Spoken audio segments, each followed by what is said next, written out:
So welcome everyone. I'll call the meeting to order at 6:01 p.m. Thanks everyone for being here tonight.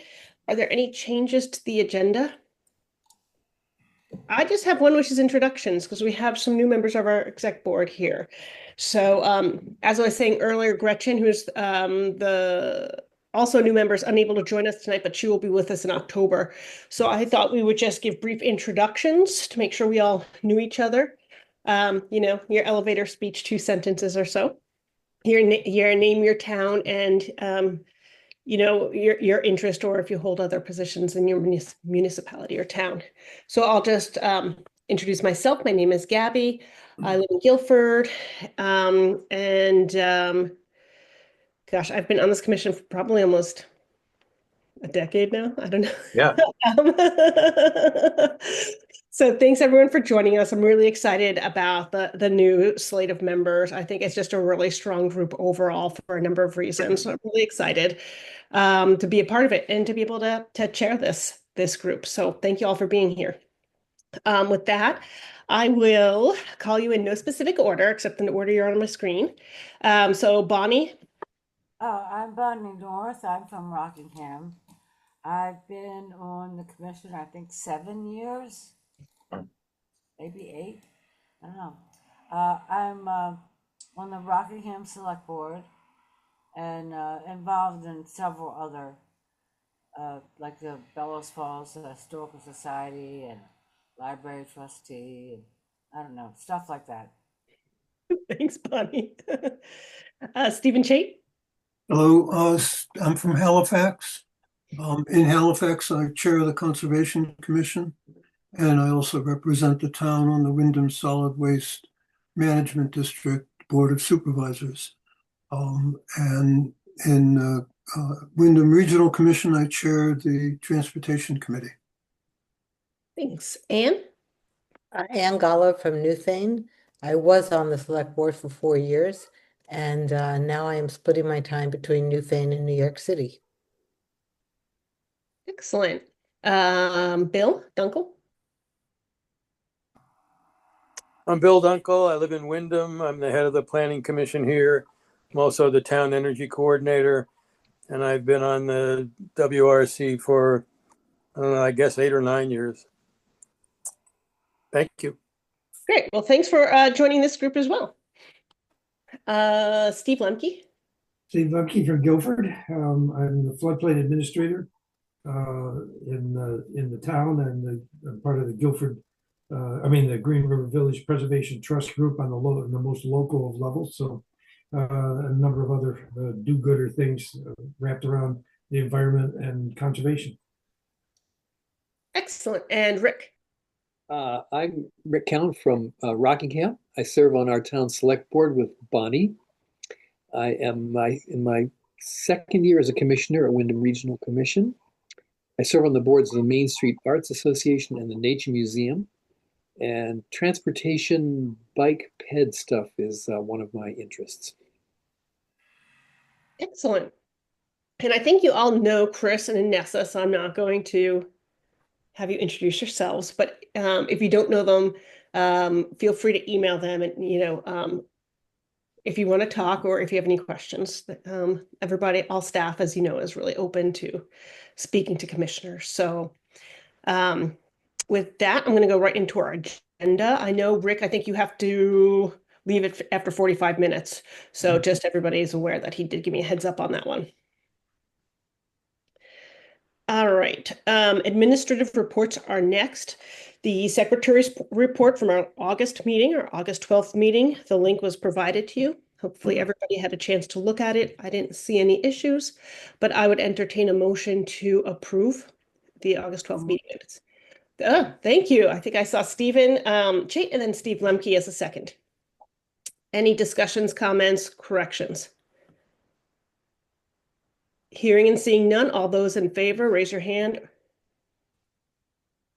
That's all voting members. So motion passes unanimously. Thank you. And what were the first motion and second? I'm sorry, Gabby. Stephen Chait did the motion and Steve Lemke was the second. Okay. Thank you. Sorry about that. Nope, all good.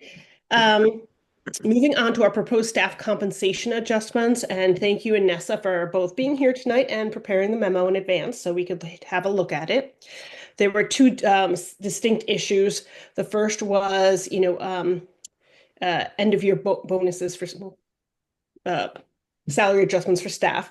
And then the second was the proposal given that we have more surety with our funding sources, as well as our health insurance rates not increasing as high as expected, which is great news, is the proposal to increase everybody's salary across the board to 2% rather than 1% for next year.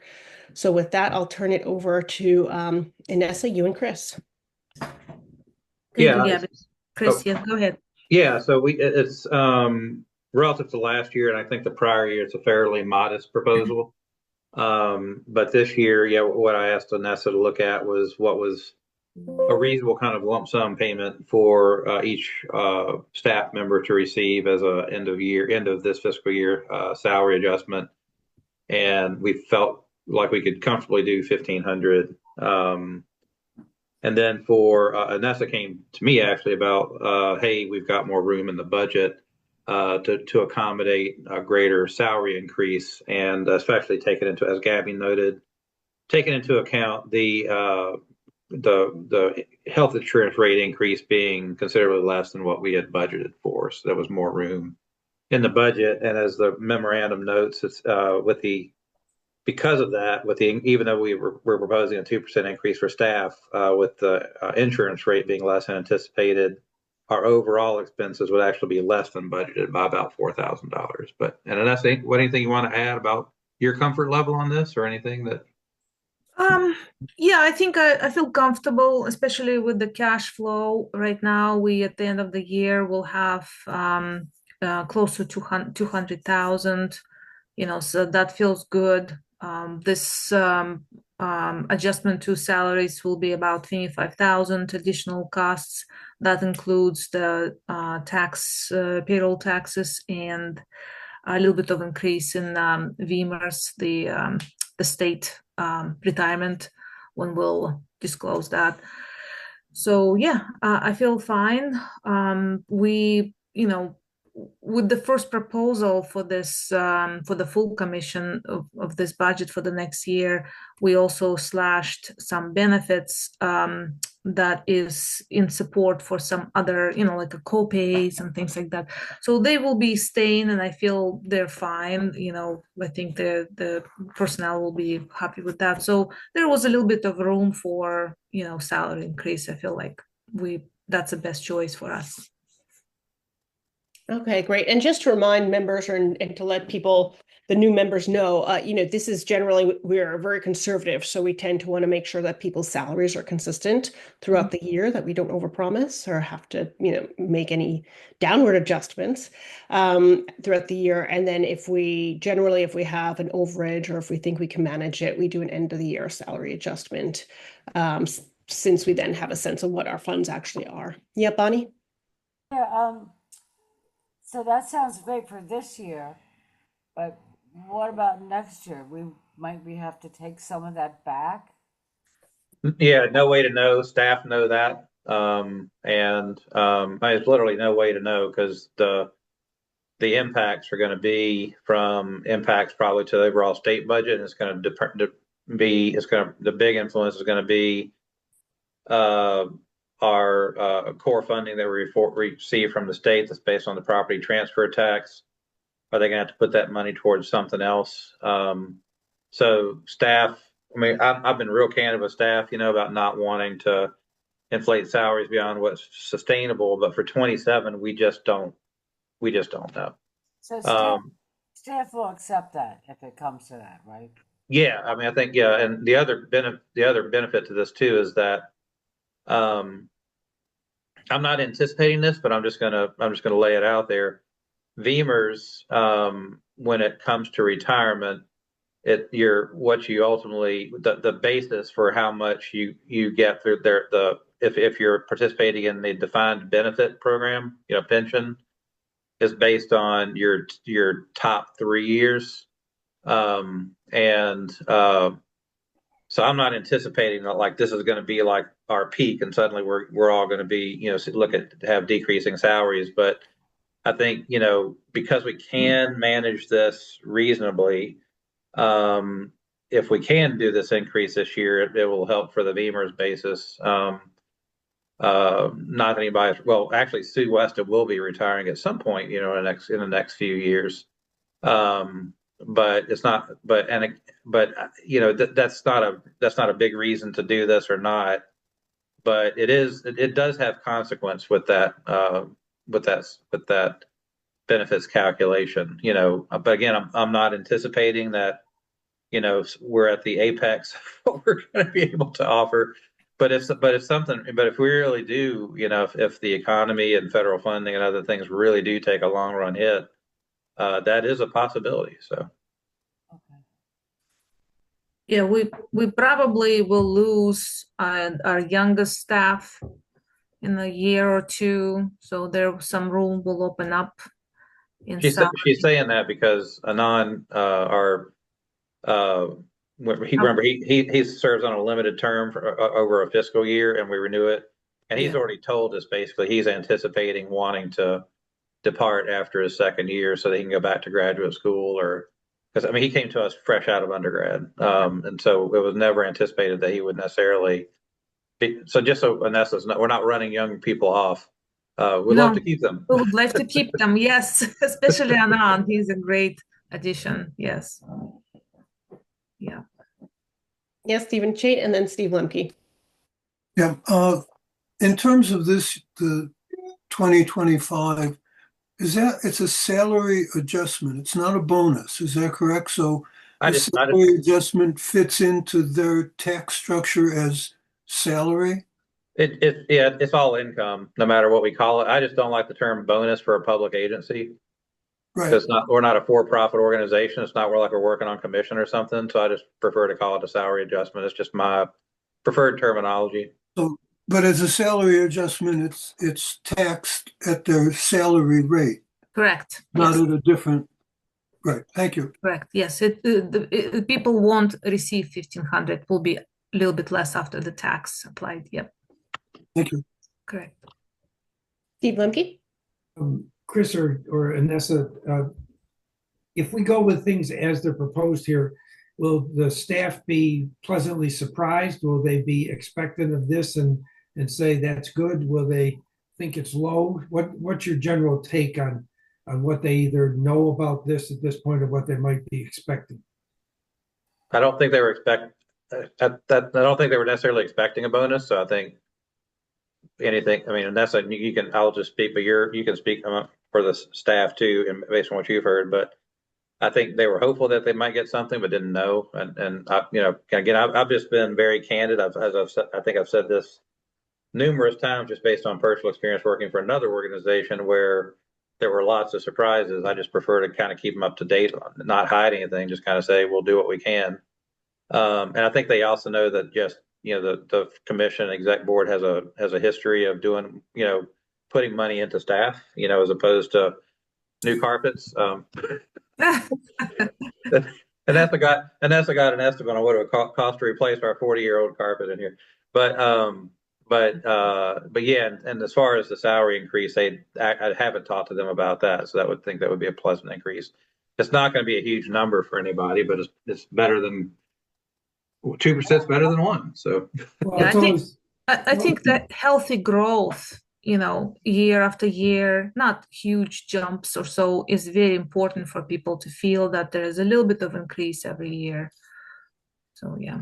No, and they understand everybody's smart. They pay attention to current events. They know, that things we're moving into a more challenging environment. Well, I have told, a number of our staff came to us, since the pandemic, and think when we actually received much more robust funding. So, and I've kind of reminded them of that, but as we kind of move towards a period that's probably with greater austerity, it's been very clear about, that, hey, that period has ended. So we're going to have to really tighten things up. But we're still not in an austerity budget yet. I mean, so next year, if we wind up having to cut things, and again, I don't know if we will or not, but if we do, we have room to hopefully cut some other things before we ever get to salaries, but we'll see. There's really just literally no way to know right now. Right. Thank you. And the salary adjustment probably will be a pleasant surprise, yes, from the staff. Yeah, I mean, I would think, I mean, my opinion is if we, I think being clear that we know that the year-end salary adjustments are, if we can, I think the staff is clear on that, but we can reiterate that. And then, 1% salary adjustment isn't keeping up with the cost of living. So I feel like if there's anything we can do, if there's room in the budget, especially given sort of what we're expecting to happen with, the economy potentially this year, I think, another percent I think will be important. Yeah. Any other thoughts or comments? All right, with that, I will entertain a motion to approve both the year-end salary adjustment of $1,500 per employee plus payroll taxes, as well as an across-the-board salary increase for FY26 of 2% rather than 1%. So moved. Thank you, Bonnie. I have a second by Anne. Excellent. Further discussion or comments, questions? All right, all those in favor, please raise your hand. All right, that means motion's unanimous. Thank you all. And thank you. Thanks for the memo in advance, and then thanks for being here, and feel free to either stay or leave. Do you need me for the next item, 2026, or this is something different, or this is all together? No, that was the FY 2026 was just referencing Okay. our 2% increase. That's all. Okay, then I'll be leaving then. Okay. Thank you. Take care. Have a good night. You Bye. too. Thank you. All right. Moving on to our next item of business, which is review of the commission operating documents. I think Chris is just pointing out that we have not reviewed sort of all of our general organizational documents relating to sort of the commissioners since 2019 or 2020. So we're looking at a good 5-6 years. And so I think, Chris, what we wanted to do was sort of talk about, were there any volunteers who might want to work with Chris on revising and or reviewing these documents, particularly in light of the fact that we had a reorganization of our committees? And Gabby, if I can just provide a little context, I scanned the documents ahead of the commission orientation because we did make those changes to the committees. I just want to make sure there wasn't anything, that they were going to read in there that would kind of go, wait a minute, cause a lot of pause. And actually, they've aged really well. And nothing really leapt out at me, but it just feels like it'd just be good practice to look them over. So I'm happy to do the initial work, read them over and try to catch stuff and make recommendations. But what I was thinking was that maybe there's a couple of you who would just be willing to read over them yourselves. And I would suggest doing that after. You don't have to wait, but doing it after I do the initial screen, and then we'll talk it over and then bring everything back to the board and then take it to the full commission. Yep, Anne, are you I'm willing? happy to do that. Excellent. Anyone else? Bonnie, excellent. Stephen, Jade, excellent. So I'll be happy to do that too. So Chris, you have more. We have a lot of volunteers, which is excellent. So obviously you have Anne, Bonnie, Gabby, and Stephen. Yes. Okay. All right. And so maybe what we could do is, Chris, when you're ready. Yep. Bill, you too? Want to volunteer? No, I just had a quick question. Can those documents in their present form be found on the website? Oh yeah, they're right on. If you go to the full commission page on the website, they're all just right there. Okay, thank you. So maybe what we, Steve Lemke? I think if I remember back to 2019 or so, I think these documents have my fingerprints on them for the first round of this. So it's an interesting process. So I think it's well worth doing, and I think it's well worth updating, and I think it's great to have readers. Great. So, So, oh, so I was are you gonna ask about process, Steve? Pardon me? No, Stephen Chait had his hand Oh. up. yeah, I just had a quick question, which is the process for doing this. Yep. Chris, you're going to do a preliminary and then circulate what you come up with, or should we work off of what's on the website? So I'm gonna say my suggestion, given that there's a good number of people of interest, I wasn't sure if nobody usually likes reviewing these documents on boards. So this is excellent to have a surplus. So my suggestions would be let Chris edit them. When he feels comfortable, please send it to the group. We'll Okay. set a timeline once that happens. There's no rush on this. Right. This is just a good best practices type situation rather than a rush on something. So best practice situation, once Chris is, I'd say Chris in the next month or two, if you want to send it out to us. Yeah, it'll probably just realistically, and what I told Gabby when I proposed this, it'll probably be like in November before you see anything from me, just because this is like crazy busy conference time and other stuff. So it'll probably be November. And then we can figure out, we'll see. We'll see if there, in terms of like whether or not anything necessitates an executive board meeting to just talk about this. I would suggest let's just be kind of organic and flexible about it, just to fit this into our collective schedules, because this is on our own time frame. There's no pressure on this, and so if it turns out that we're ready to talk about it in, let's say, for the December exec board meeting, which really is not that far away, right? That we, if you guys want to meet in December, we can. If you want to wait until January, it can be that. But I'll definitely have something to you by, I would say, mid-November. Okay, that's great. Thank you. And maybe sooner. I mean, I would just not remember I know September is just kind of somewhat crazy until I get to the end of it. Then I have a little bit of a lull in October, and then things ramp up again. So if I get a lull, I may just knock it out in a day and get something to you sooner. But do you guys mind being flexible on that? Is that okay? I think we need to work within your time frame, and I would say let's give ourselves a break. There's the holidays, so Chris, I would say take your time. I'd rather you spend the time on it rather than feel rushed, and then we'll plan if we need. Once we see the documents, then we don't have a quorum. We have 4 people, so we can email. And is that right? No, we do have a quorum with 4 people. So no, you're gonna have 9. Well, a third's a quorum, right? For exec board too, I'd have to look at our rules of procedure and see what we say.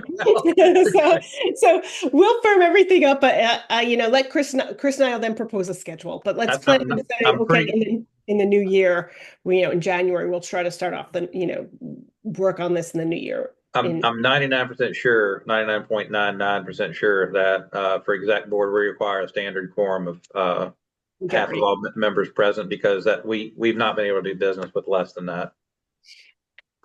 So. Okay. Well, thank you all very much. And I'll get that to you. And right now, well, go ahead. Yes, that's it. Yeah.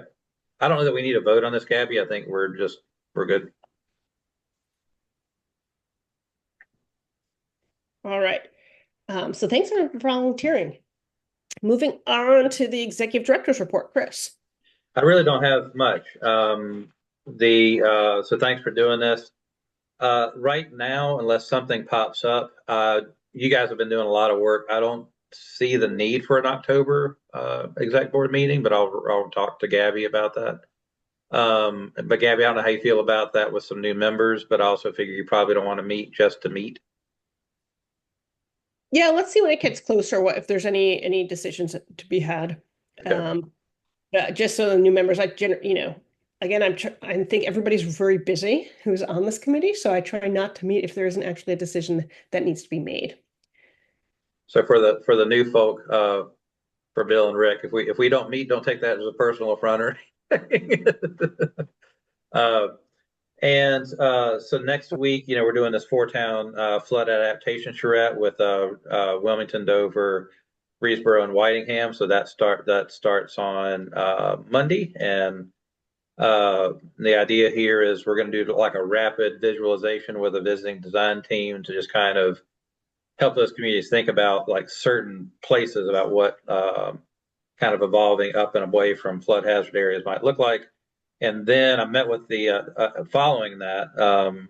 There's a UMass Amherst graduate studio in scenario planning that's going to look at different scenarios like flood scenarios, development scenarios, and they'll be working with those same municipalities on that. So this is, again, a bit of an experiment, just seeing, because the idea is that we kind of set a table for towns to participate in this. They invite who they want to invite to participate in these in this process, and they can use what comes out of this or not. But it's part of I've been wanting to explore, because we ultimately make land use decisions, regulatory decisions, planning decisions on a town by town basis. But it's possible that coming out of this, there'll be something that they all want to collaborate on. More likely than not, it's going to be more. They'll come up with ideas that might work out best for themselves individually. But what I've found is by just having multiple towns in the room talking about the same kinds of issues, they realize they all kind of share a lot of the same challenges and opportunities. They kind of fertilize each other's minds about what ideas they might want to pursue. For instance, last year when we did the 4-town housing charrette, out of the blue, I did not expect Winhall to say, hey, we've got 400 acres. Let's propose maybe creating a new village because our existing kind of strip village is at risk against the Winhall River. And so that, I think, then prompted Londonderry to kind of think even more robustly about development opportunities in South Londonderry, where it rises more quickly from the river. So anyway, so it's just kind of taking an organic approach and just kind of see what synergies might evolve. And I don't mind saying this, I'll tell the towns this Monday, I've also found they tend to be on better behavior when they're, because right, it's so easy. Y'all are all engaged in your towns. It's so easy for those kind of people with entrenched positions to kind of harden their positions and interact with each other as they normally would. But when they're interacting with other municipalities, they tend not to snipe at each other as much, or at least that was the case last year. So we'll see what comes of this. And looking forward to work with the university again. Also, just I think I mentioned at full commission, I've been asked to increasingly to talk to coastal retreat entities, groups, consortia, groups that are planning on how to deal with sea level rise and increased intensity of storms, and they've been reaching out a lot to me to talk about the overall Vermont experience and the challenge we've had, because with the river valley flooding, we're kind of experiencing the type of damage and recovery needs and mitigation thinking that they are on the coast. So that's just been I think it's really good to kind of have a mountain communication with the coast and vice versa. So in October, I've been asked to speak at the Historic New England Conference down at Yale on a panel it's about kind of evolution on the coast, but I'll be kind of speaking about the Vermont experience here recently. But then also I've been connected with the American Flood Coalition, and one of the lead staff on that, she works in DC, but she's from Vermont. We met up in Randolph, and she understood more about what all we've been doing in Vermont, both after Irene and since. And that group is also working like in Western North Carolina, Kentucky, and other places. And so we're arranging a conversation for me to kind of have conversations with those folk down there. And my dream for all this, my goal for all this, is ultimately to kind of have a Eastern Mountain wide conversation among communities that are at risk and have experienced flood damage, so that we can have a more robust conversation, a more robust policy engagement at the federal level. Because you guys probably know the coasts get a lot more attention than than the mountain communities. And then also, I think there's an opportunity, if we can have more organization around, if we can get the mountain communities more organized, I think there's going to be more opportunity to engage with the coastal communities, because ultimately the types of damage are different, but what we send from the headwaters downstream ultimately impacts the coast too.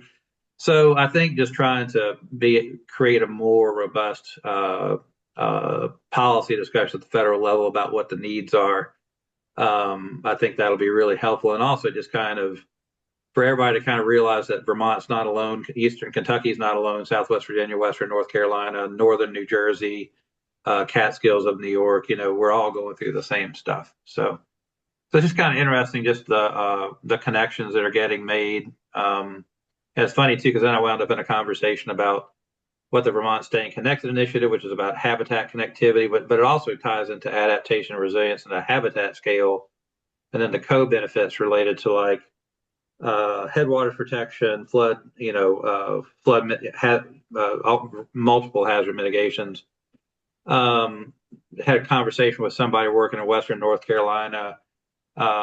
She's there specifically, but working in that whole region with the National Parks Conservation Association. And so it's funny, they didn't know what the American Flood Coalition was doing. So I connected the Western North Carolina American Flood Coalition folk with the Western North Carolina National Parks Conservation Association folk, all of which connect ultimately to DC. So it just feels like we're kind of there's just I don't know. I think I'm not being mystical here, but just sometimes, right? You start having interactions, and kind of interactions beget other interactions, and things start happening. So, so in spite of everything else that's happening at the federal level, I'm just kind of encouraged about the synergies that might be happening among the folk who are doing this work on the ground. And then last but not least, I think I may have mentioned this at full commission. I can't remember. You guys know that the governor submitted a federal disaster declaration for Caledonia County. I think, as I recall in the paper, the damage there exceeded 4 times the federal threshold. This administration has generally not been doing declarations for these smaller scale events. This is a big event for a relatively big event. It's kind of a typical event from a Vermont standpoint, but this would be small from a national standpoint. So I think it's going to be really important for everybody to look and see, is that declaration made? And if it is, what else is going to get triggered, like the Natural Resource Conservation Service Emergency Watershed Protection Program, which can help with bank stabilization. We know that they've not authorized any hazard mitigation grant funding with any of the disasters that have been declared this year. But we'll just want to pay close attention, because I'll write something or issue some communication if it gets denied, because we'll want to see what that means then for those Caledonia County towns, and then what burdens they're going to have in not getting reimbursed for the damage that's been done. Because that's been the scenario that I've been kind of waving a flag about, and trying to encourage towns to be prepared for not having as much or any of the federal funds, and potentially not any state funds either, to help with the repairs. And right, because the towns tend to get reimbursed on both the response side of things, then putting stuff back together, and then they've traditionally been able to get some money potentially from mitigation too.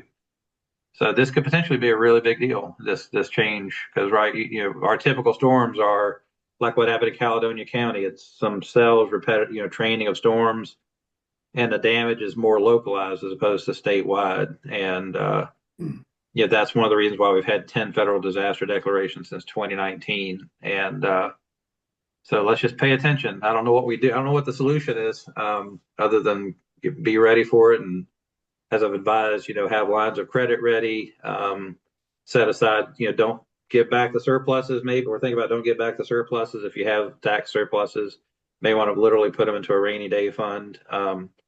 Think about, educate yourselves about public financing options, and just think about, so that way if something happens, you're not caught totally unawares. And that's all I've got. And thank you so much for the approval of the compensation changes. I think those will be a good morale boost. Yeah.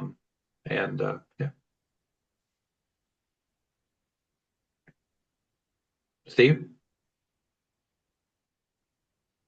Yep.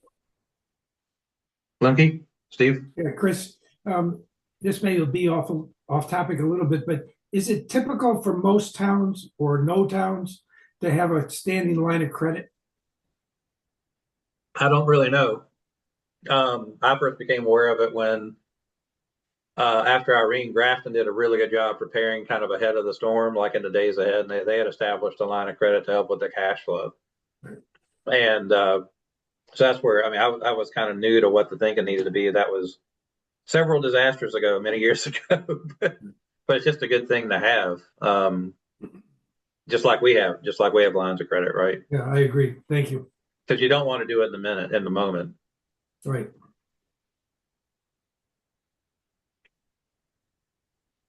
Any other questions for Chris?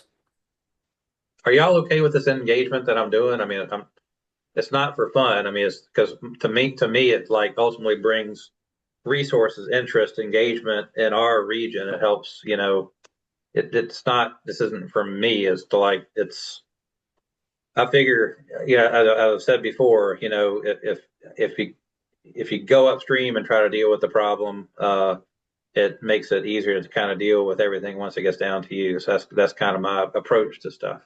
Because really at the regional scale, we're so limited in policy changes and other resource changes that we can make. But if we can fight the good fight, make the good argument at the state level and federal level, that'll help us.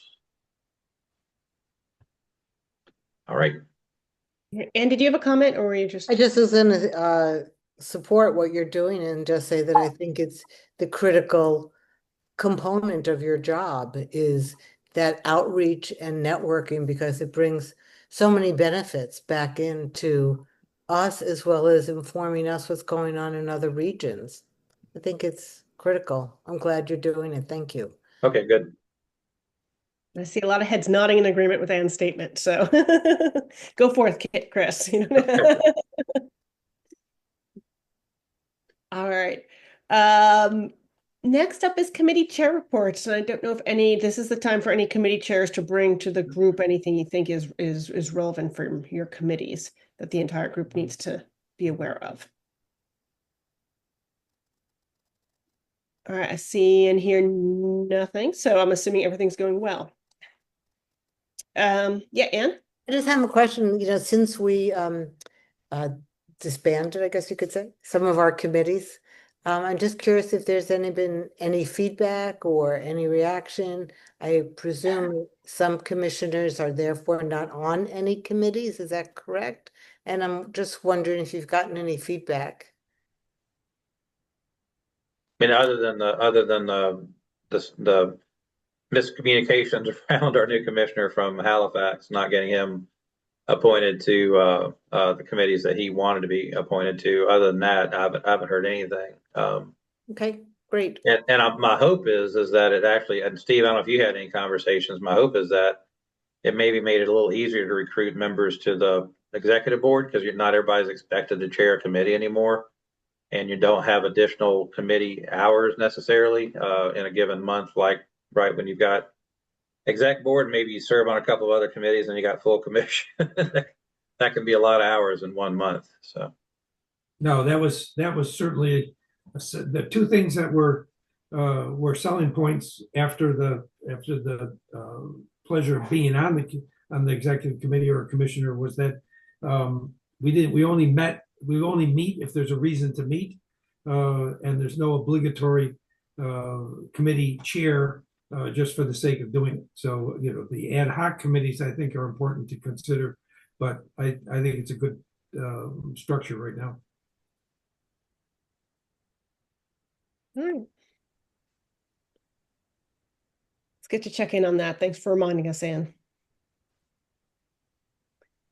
And I haven't heard anything personally. And I always assume everyone will be quiet if they're happy. And I definitely will hear it if they're not. So I take no news is good news on that front. All right, moving on to review of action items. We did not have any action items to review, but I think we should just put the review of committee document or commissioner documents on the action items so we don't lose it. And the other thing I did, so next is the other review of action items. It's not really an action item, but just to remind everybody, we have an in-person meeting October 28th in Newfane. So be on the lookout for for a formal invite, but that just a reminder, our next full commission, our next and final full commission meeting for the year is October 28th. And that's at That's gonna Union be- Hall. That's going to be literally the same menu that we had last year. So I was like, nobody, again, everyone seemed happy last year, so go for the same thing. So same menu. I'll get, Chris talked about it already, but present, really to meet each other and staff and to get to know everybody better. It's from 5:30 to 7:30 at Union Hall in Newfane. And Chris did invite Jack to accept his resolution, and he's able to join us. So that I thought was really exciting. It's great news. So he will be able to attend.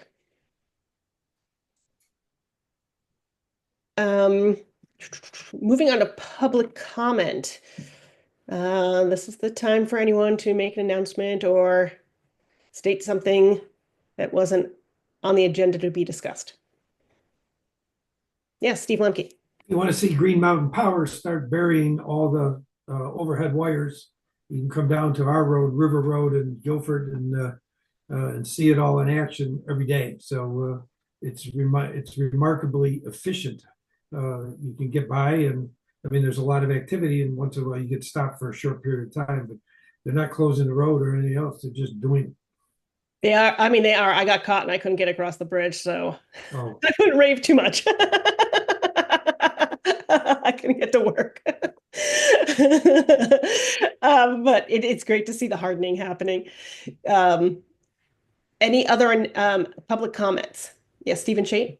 Just in response to Steve, they'll start closing the road when they start replacing culverts. Yeah. So all right, I take it all back. You'll just have no, you to. don't have to take it all back. Just think about it. Boo. That's what's happened in Halifax. Is the road closures are really driven by the culvert work. Right. Just floor it and play Dukes of Hazzard. Now you'll make it across it. Uh-huh. All right. Any other public issues for public comments or statements? All right. With that, I would entertain a motion to adjourn. Thank you, Steve Lemke. Do you have a second? Bonnie, thank you. Non-debatable motion. Thank you to Rick and Bill for being here tonight. All those in favor of adjourning, raise your hand. It's unanimous. We are adjourned at 6:44 p.m. Have a great evening, and I'll Thank see you. you all in October. Bye. Thank you. Bye. Thank you. Bye. Thank you.